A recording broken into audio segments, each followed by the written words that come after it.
Hey guys, we're looking at Andrea's bar muscle up here. Alright, so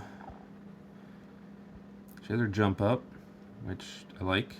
Arms are a little bent, but that's being a little nitpicky. She's getting into that pike, she's swinging through, and then this is the issue that a lot of people have is they want to feel balance underneath the bar, and we want that in pull-ups and chest to bars and toes to bar. But in a bar muscle up, we don't want to be balanced underneath the bar. So what's happening is, there we go. Her feet are on the other side of the bar, and we don't want them there. We want the feet on this side of the bar. So when you see when I come through, you see how that swing there? So I swing through, and now my feet are on this side of the bar. And we want that. The reason we want that is because there's a break at the top, and we're going to be able to use that swing. If we're doing pull-ups, if we're doing chest to bars, if we're doing toes to bar, we don't want that because then we're going to start swinging back and forth and all over the place.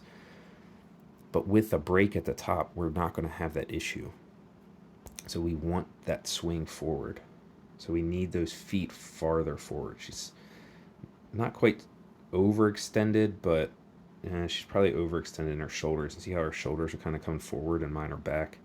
So those she's probably, instead of being extended in her back, her midline is engaged, but she's overdoing it in the shoulder. And Andrea does have a history of some shoulder issues, so that makes sense why bar muscle-ups tend to be a little tough. It look like we're overdoing it on the shoulders a little bit. So now what we're going to see is two things. You're going to see the height of her knees. So this is the highest her knees get. And then her feet start dropping here and here. So that's the first thing we're going to talk about. And you're going to see the highest my knees get are here. Look at the difference between those two. Huge difference. Now, at the same time, we can look at back position. Where's my back at?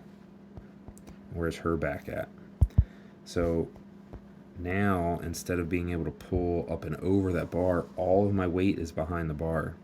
Here, I only have some of it. And now, when I turn over, I'm going to be able to use that momentum. My legs are going to swing this way. My torso is going to swing this way. I can use that momentum. Here, everything's behind the bar, and we can't use that. So that's why she has such a hard time getting over. So we talked a little bit about that position of the back, right? So when we get into that lever, we get those knees, like she's staying vertical that whole time, right? It's always vertical. She gets a little bit lean back there, but you're going to notice that when I do mine, I'm getting horizontal almost immediately. See how like I'm staying underneath of the bar as long as I can, whereas she's getting really far back away from the bar. So eventually, yes, I do want to come out, but then I turn over. She's so far back away that now she has a really far distance to go. So we need to be a little bit more horizontal when we're coming through. And the key driver to that is going to be those knees and feet.